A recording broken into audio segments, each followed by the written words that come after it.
Today's podcast is brought to you by Audible.com. Get a free audiobook download and 30-day free trial at audibletrial.com/WTech. Over 180,000 titles to choose from for your iPhone, Android, Kindle, or MP3 player. Washington Tech Policy Podcast, episode number 7. Moving the needle. Welcome to the Washington Tech Policy Podcast. Curating communications, media, and tech policy news so you don't have to. News, interviews, everything you need without the axe to grind. It's the Washington Tech Policy Podcast with Joe Miller.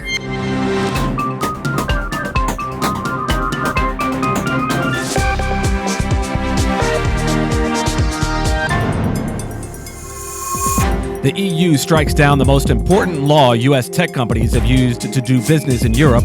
Greg Walden hints toward a House Speaker bid, and Kevin Clark joins us on the show.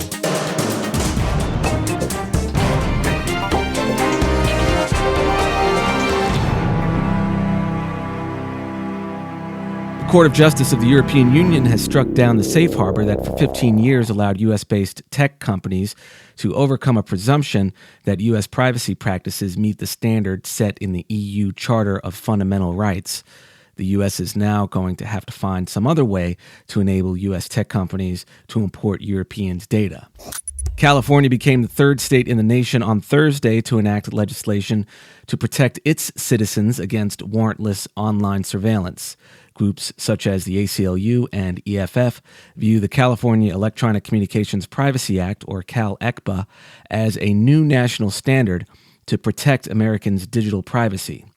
ACLU Policy Director Nicole Ozer told Wired that this is the first law to protect location data, content, metadata, and device searches. Two pending bills in Congress, the Senate's ECPA Amendments Act, as well as the House's Email Privacy Act, address data privacy nationwide. Another piece of the patchwork of mechanisms being recommended to deal with the end of the EU's privacy safe harbor is the Judicial Redress Act. This act would extend U.S. privacy protections to citizens of its major allies. The Internet Infrastructure Coalition, comprised of Google, Amazon, GoDaddy, and others, wrote to Bob Goodlatte in support of the Judicial Redress Act, saying it would be a step in the right direction to address the, quote, significant erosion of trust caused by Edward Snowden's leaks. Bloomberg reports that 5 years after Citizens United, super PACs are not just buying more political advertising time, but also hacking up demand and the prices other advertisers have to pay. Super PACs ran a staggering 23,015 ads over the last 10 months alone for $24.5 million, up about $13 million over last year for an increase of just 68 ads that they ran in the same period last year. The first person to file a complaint with the FCC over net neutrality has lost. Barry Barami, CEO of Commercial Network Services, had filed the complaint back in June against Time Warner Cable for refusing to peer with his company. The FCC told him to follow up with Time Warner Cable and settle it with them. Minnesota Democratic Senator Al Franken sent a letter to the FCC calling for the highest level of scrutiny of the Charter-Time Warner Cable deal.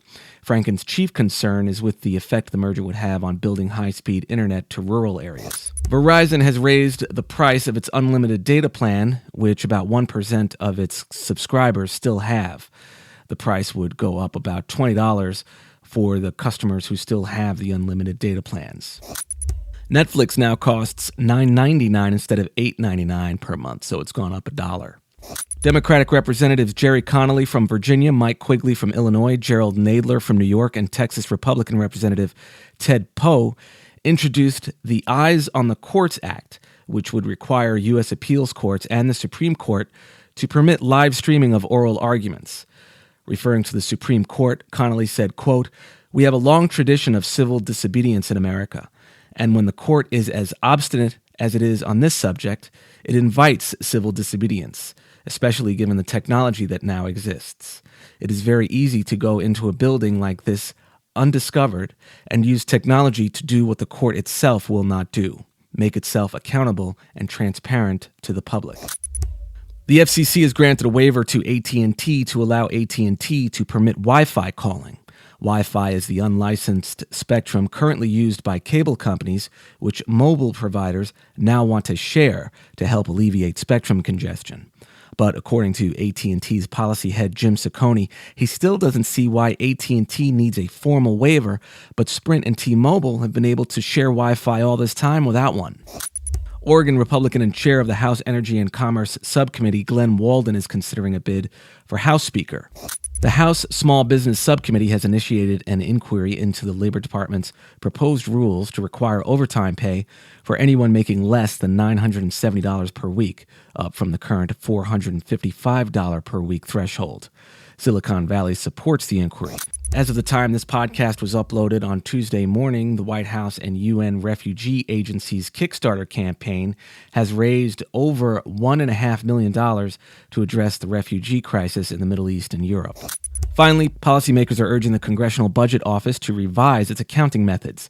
According to them, the Federal Spectrum Act of 2015 is not being scored appropriately, making it look more costly than it is.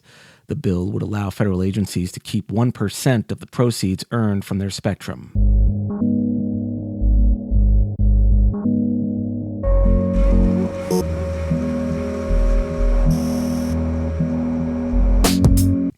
For you, my dear listeners of the Washington Tech Policy Podcast, Audible is offering a free audiobook download with a free 30-day trial to give you the opportunity to check out their service. You'll be amazed at how much time Audible will save you. It saved me so much time. I can do these podcasts and read actual books to my kids. Why not listen at the gym, in the car, on your morning run? How about Seven Eves by Neil Stevenson? You can download Seven Eves or another audiobook free by trying audible.com. Sign up for your free audiobook and 30-day trial today at audibletrial.com/WTech. My guest today is Kevin Clark, Ph.D., a professor in the Division of Learning Technologies and founding director of the Center for Digital Media Innovation and Diversity in the College of Education and Human Development at George Mason University. His research interests include the role of interactive and digital media in education, issues of diversity in educational media, and broadening the participation in STEM careers and disciplines.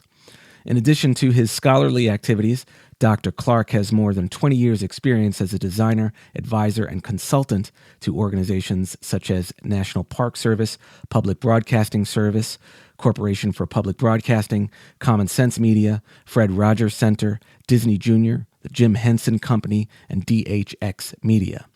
Because of his work, Dr. Clark has also been honored by the White House as a STEM Access Champion of Change and selected as a fellow for the Television Academy Foundation Faculty Seminar. Dr. Clark holds both a BS and MS in Computer Science from North Carolina State University and a Ph.D. in Instructional Systems from Pennsylvania State. Now, you're currently working on a grant from the Bill and Melinda Gates Foundation on African Americans' families' uses of technologies for learning outside the school. The report hasn't been released yet, right? Right. That project is, we started it probably about a year ago, and we're in the process of conducting a national survey of African American families and how they use technology for learning in their homes. And we've done focus groups in 5 cities: New York, Oakland, the Mississippi Delta, Atlanta, and Chicago. And the goal is really to see what families are using computers and computing technology for, and how that technology is impacting the learning that is occurring in their homes. So can you give us a little bit of a sneak peek on some of the findings that you've identified? Mm-hmm. Well, some of the initial findings, particularly from the focus group, have revealed a couple of interesting things. One is young people, and we're focusing on teens, so teens from 12 to 17 and their parents. And what we found is that teens are really connected to their smartphones and mobile devices in ways that their parents are sometimes not aware. I'll give you a quick example. we talked to a lot of teens, and they talked about how they use their mobile devices to do schoolwork and to do homework. And one teen even mentioned how they use their mobile device to write their term papers. Conversely, parents see those same mobile devices and smartphones as extra, as not essential. And so when parents are making those decisions about what technologies to have in the homes, they are often looking at other things like laptops and desktop computers. And so we have found that there is a bit of a disconnect in terms of what teens see as an essential technology and what parents deem as essential for their children's education. What are some of the best practices for introducing elementary school students to STEM?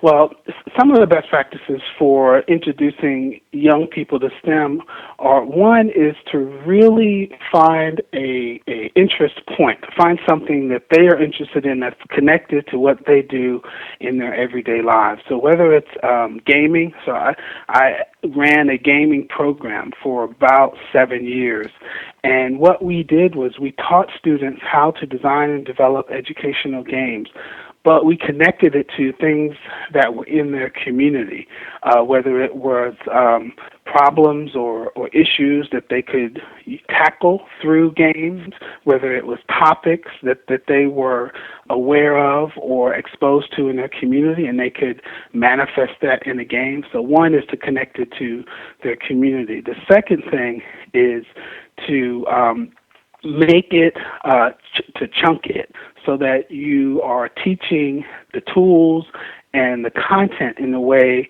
that's easy to digest. The third, and probably one of the most important things, is to connect it to the parents and to bring parents and community to make them a part of it. And so that when you send a child off and you're having them enrolled in a computing class, to also talk to that parent so that that parent can support the child when they're outside of the class, that they can help them find other classes or help them be involved in additional activities to continue to encourage them to be involved in those activities. We had Kim Scott on the show not too long ago, and she mentioned that with girls, they start out in school very enthusiastic about STEM, but then it appears to taper off, around middle school, high school. Is there any research being done to understand more about why that's happening? Have you uncovered anything? Well, some of the research shows this effect where students, their interest begins to wane, does start around late elementary, early middle school. Some of that is due in part to lack of access and exposure. So in the early years, students are exposed to a whole bunch of things, especially in elementary schools. Elementary schools are structured to kind of include or expose students to a lot. As you get further along in school, your schooling becomes more focused, and so the amount of time that you have to do field trips and have people in the classroom as guests is decreased. And so what happens is you have students who have this interest, but they don't have or are not exposed to someone who does it or given the opportunity to actually try it. And so what some researchers have seen is that in this period, students tend to gravitate toward things that are more familiar as opposed to things that they may be interested in but are less familiar with. So that's one piece of the puzzle. Do you have any thoughts on how to counteract that? Yeah, I don't have a secret sauce, but I do think that some ways that educators and even community members can help in stemming this process is to, one, be a resource to schools, community organizations, and people in your community. So especially those who have STEM backgrounds and STEM degrees, go to a Boys and Girls Club center, go to a community center, and let them know what your interests are. Secondly would be to identify programs that are in your community that you can then point people to. We, as part of a grant, we created or help to create a database of summer and after-school programs, and it's called Pathways to Science, pathwaystoscience.org. And that is a resource where you can go, you can put in your state and city, and then it will tell you, it will give you a list of all of the programs in your area that you can attend. So that's one way of making sure that students have access to the content and to these types of activities. And what's the URL on that again? It's pathwaystoscience.org. All right, and we'll link to that in the show notes. Yeah. What are some of the trends, Kevin, and issues affecting African American and Latino boys in STEM that you think policymakers should be cognizant of? Well, the push now is to get African American and Latino boys, and girls, interested in STEM. Specifically with boys, the issue is, one, motivation, getting boys interested in STEM careers. The second part is relevance, helping them to understand how it's relevant to their experience and to their future goals. And then the third is showing them options. This whole notion of images in media. You don't find a lot of policy makers involved in this area of media, but we know that media has a huge impact on STEM. For example, when CSI, the television show, premiered, the number of people who decided they wanted to be a forensic scientist dramatically increased, right? And so if policymakers could begin to find ways to either partner and or support media groups and organizations, then I think media can be used to have a huge, huge impact on broadening participation in STEM for boys of color. Are there particular nuances people should be aware of about STEM as they negotiate, for example, changes to the Elementary and Secondary Education Act, ESEA?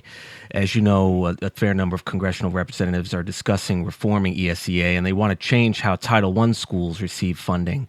They want to fund it on a student-by-student basis rather than funding the entire school.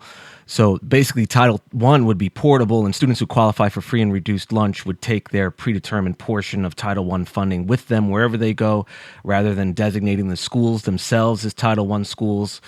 Can you tell us about how Title I funding is used to fund STEM programs currently in Title I districts, and a little bit about the impact that these programs have had on minority achievement in math and science? Mm-hmm. The funding for Title I schools, as it's been, it really boils down to the implementation. And so if a school, either district or building, has the opportunity to acquire funding and use that funding for STEM, it still boils down to what are you teaching, how are you teaching it, are you allowing for professional development. Professional development, to me, is part of the key, is that we expect students to learn all of this content and to acquire all of these skills, but if we're not adequately training teachers to deliver that content and those skills, then we have an issue. The other issue is connecting with communities. We have gone into schools and taken poorly performing schools or Title I schools and try to integrate a STEM curriculum.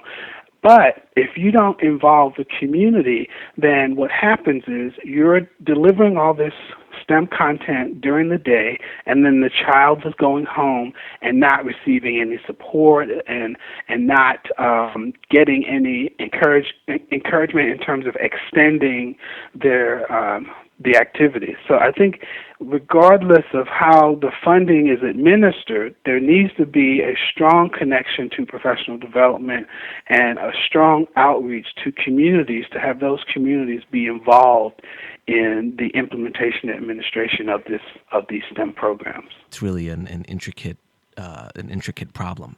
Right, and children reside in three spheres, right? Children are at home, they're in their community, and they're in schools. And so when we enact policy, especially for the whole child, you need to keep those three spheres of the child in mind. How is this going to impact them at home? How is this going to impact them in their community? And how is this going to impact them in their schools? And we can't, as policymakers, continue to think that we're going to just focus on one of those spheres and that will make things better. We have to look at all three.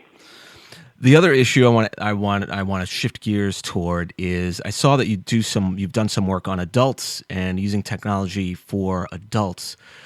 Can you tell us a little bit about your work in that area? The work that I've done with adults typically focuses on helping them become more facile or experienced with using technology, and usually it's using that technology with children. And so, we're looking at this as part of the Gates funded project, where we're looking at how do adults interact with young people, and how does that interaction impact how young people learn and benefit from technology. I'd just love to, the one thing I'm concerned about, and I'd love to see more work on, is what we're doing about folks. Now that the conversation around mass incarceration is teed up, what we're doing for folks once they leave prison or while they're there, so that when they are released, they have some level of skills that are going to be,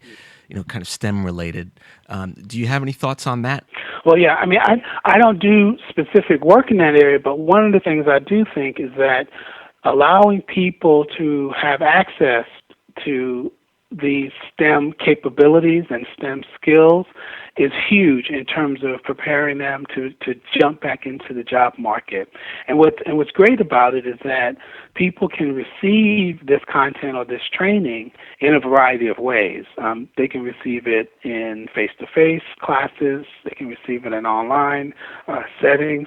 But these are the capabilities that moving forward people are going to have to know. I mean, everybody knows we're in an information age, and so the more we can do to equip people who are coming out of the prison system with these information age skills, I think it's to their benefit and it's to society's benefit. So another aspect of this podcast, Kevin, and then we'll close, is that in order to be effective policymakers, we want to start being our best selves. So I always try to ask my guests questions about how they're productive and, how they stay on top of their game. Can you tell us the worst piece of career advice you've ever gotten? Yes, the worst piece of career advice I ever got was someone told me, you need to take that job because it's safe. And so not this job, right? not this job, no. But fortunately, it was actually the first job I was ever offered. Someone said, take it because it's safe. And I didn't. I didn't take it because it's not what I wanted to do. And but it ended up for me working out because I didn't take the safe route. I took the route that was charted with the things that I was interested in and the things that I was passionate about, even though it took me a little bit longer. But so that was the worst advice I ever got. Yeah, there's do what's safe, and they also say do what you love, which isn't necessarily always the best move either for different reasons, right, which you could get into. Right. Is there one book that you are recommending to everybody right now, one book you've read recently that really resonated with you?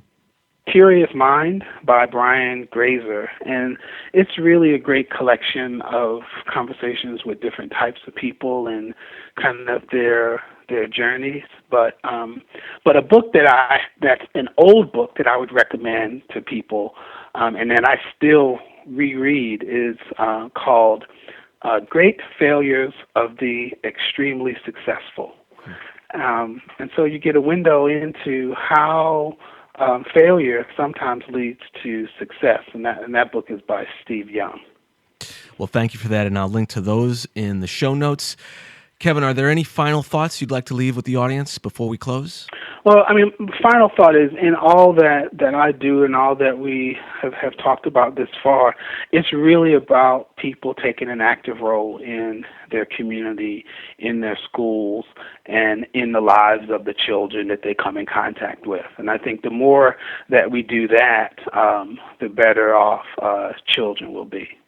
You've been listening to Kevin Clark, professor in the Division of Learning Technologies and founding director of the Center for Digital Media Innovation and Diversity in the College of Education and Human Development at George Mason University. Dr. Clark, thank you for joining us. Thank you for having me. Kevin Clark. That concludes episode 6 of the podcast. Thanks so much to all of you for listening. I cannot do any of this without you, so thank you. If you're new to the podcast, or even if you've been listening for a while, and by a while I mean all of, 7 episodes? I have a free cheat sheet for all of my new email subscribers, and you can find the sign up for that at washingtech.com/cheat sheet. And that cheat sheet is a guide for you to get up to speed on various different policy areas, including cybersecurity, intellectual property, net neutrality, and other areas. It's a quick reference anytime you're preparing for a meeting or writing something you need citations for. That's washingtech.com/cheat sheet. My friends, that concludes another episode of the Washington Tech Policy Podcast. Thank you all for listening, and I'll see you back here next week. Take care. Thanks for listening to the Washington Tech Policy Podcast. You've been briefed.